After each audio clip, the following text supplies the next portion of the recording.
Mr. Krabs, the owner of the Krusty Krab, father to one whale, self-proclaimed businessman and quite possibly the greediest bastard in animation history. At first glance, he's a harmless cheapskate, but when you actually look at the trail of destruction he's left behind and all of his cheap elaborate schemes, you start to realize something.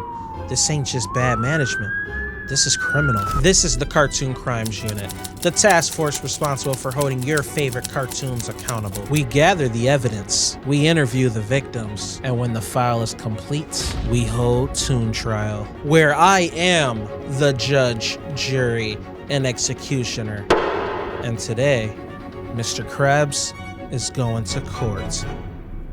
Exhibit A. Wage theft. It's the quiet crime that powers entire empires. And Mr. Krabs, he doesn't just commit it. He turned it into a business model. We already know Mr. Krabs charges SpongeBob to work there, and he pays Squidward scraps. Breathe on your own time. I don't pay you to breathe. You hardly pay us at all. That's illegal. Not only is he committing wage theft, he's overworking them. We explicitly find this out in Fear of the Krabby Patty. Just another normal day at the Krusty Krab. Our guy Krabs is here slapping up some new business hours like he's not out here actively ruining lives.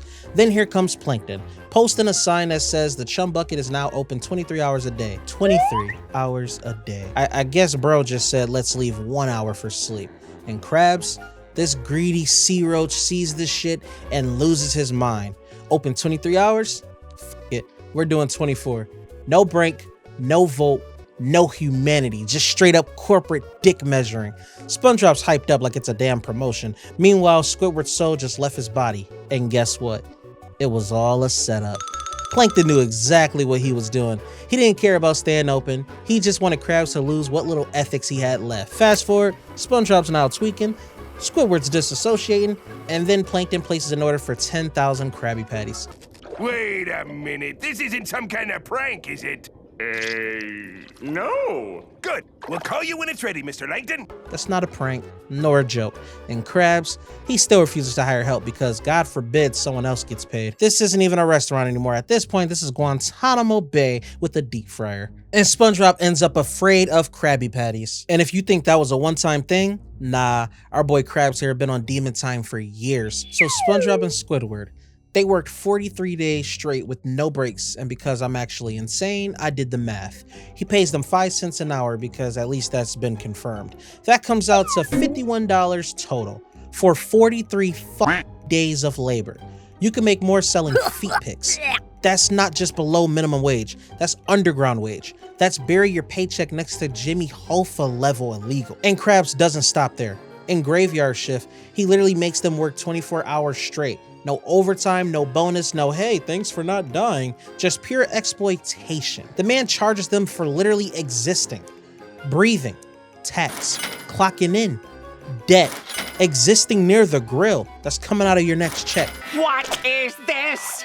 You're making me pay you to stand at the cash register? What is the meaning of this? Have you gone off the deep end? There's gonna be a few changes around here. Every time I catch you two goofing off, I'm gonna charge you for it. At this point, this isn't even a business. And yeah, this falls straight under worker exploitation. Actually, scratch that. This is economic abuse. And the only reason Krabs isn't in jail already is because Bikini Bottom clearly doesn't believe in labor laws. Either way, Mr. Krabs should be arrested immediately. We see that in Krusty Towers. He turns the Krusty Krab into a hotel and he makes SpongeBob and Squidward work like a dog. Management, room service, cleaning, all for the same sad-ass Krusty Krab paycheck. He doesn't even offer benefits. They're scrubbing the toilets in a bellhop outfit like they owe the IRS back rent. And one of the guests was Patrick. Bruh. It's no wonder Squidward quit and rents a room to torture Krabs. Look, I don't even blame him. But considering how much he pays you, Squid, I don't think that was a good idea. With all the hours, no social life, and low pay, it's no wonder Squidward hates his life. Well, that and SpongeBob. In the end, the hotel comes crashing down and Krabs has to pay a $15,000 medical bill. It's vindication, except... Forget hotels! This hospital racket is where the money is! This is a hospital? Pack your bags, boys! You're going to medical school! Hooray! But it's Mr. Krabs. The crustacean couldn't stop being cheap if it literally killed him. No, seriously, it literally killed him. And born again Krabs. In this episode, Krabs get mildly sick. Like not dying, not in a coma, just a little food poisoning from a moldy patty he was too cheap to get rid of. He's rushed to the hospital and he gets a little visit from none other than the Flying Dutchman. He's ready to collect Krabs' soul and bring him to Davy Jones's locker. And suddenly he has a full-blown come to Jesus moment. He promises to turn his life around, be a better person, yada yada, you know, the classic fake repentance art. That lasts exactly 0.2 seconds because he thinks it's all a dream. When he realizes it's not a dream, the first opportunity he gets, he makes a guy unwatch TV. Like, bro, I didn't even know that was possible. But throughout all the mess, he gets a visit from the Flying Dutchman, and he sells SpongeBob's soul to him for 62 freaking cents. That's how much this greedy sea bastard values SpongeBob. The dude who worships him, the guy who runs his entire restaurant. You should be ashamed of yourself! And I know you f***ing lying.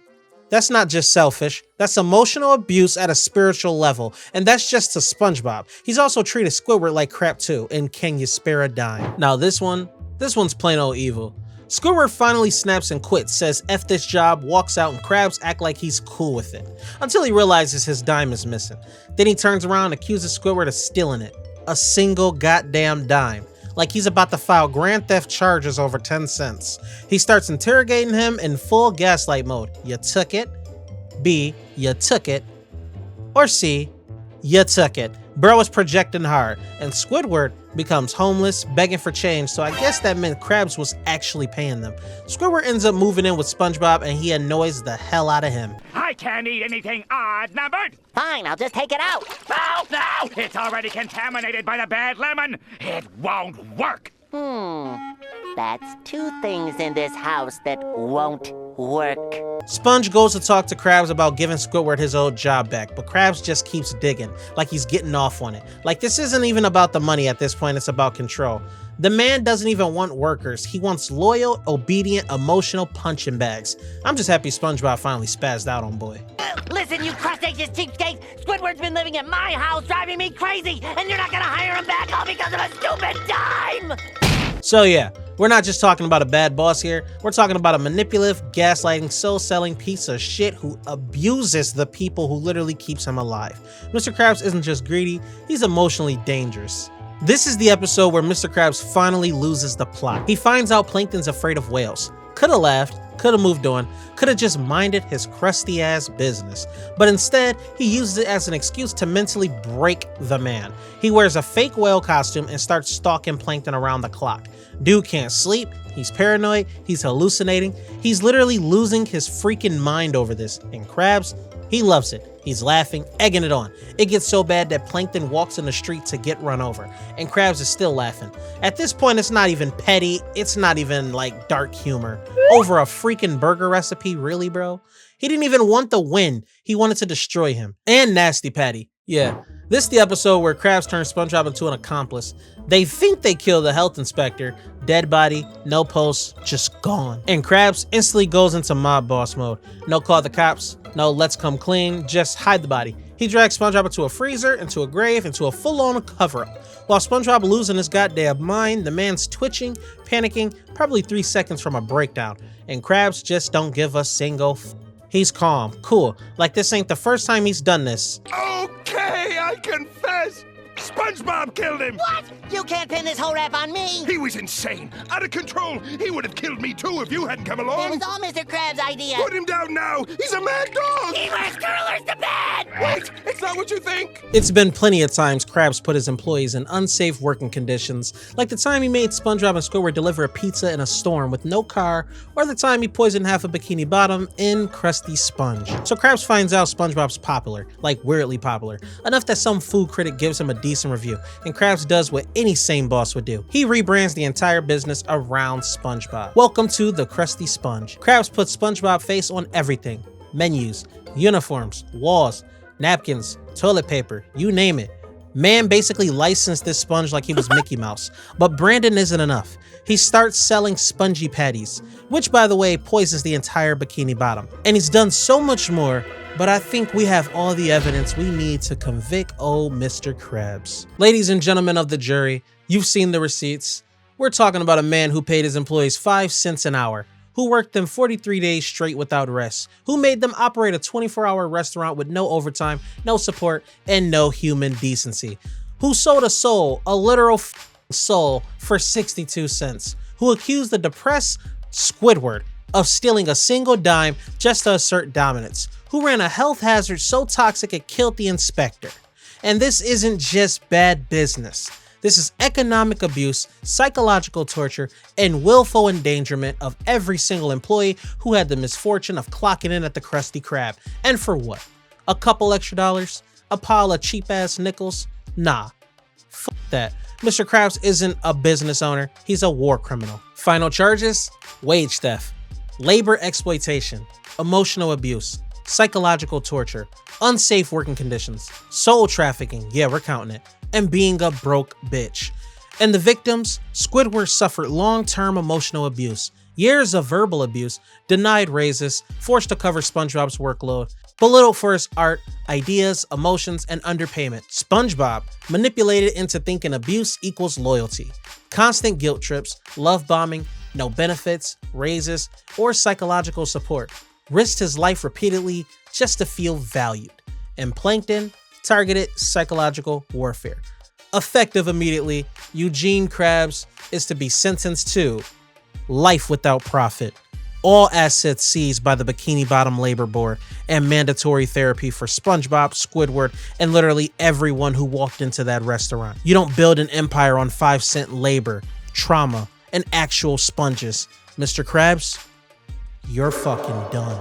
If you went on to enjoy the video, smash that like button, hit the subscribe button if you're new, and turn on the post notification bell so you won't miss another one, and I'll catch you guys at the next case. Peace.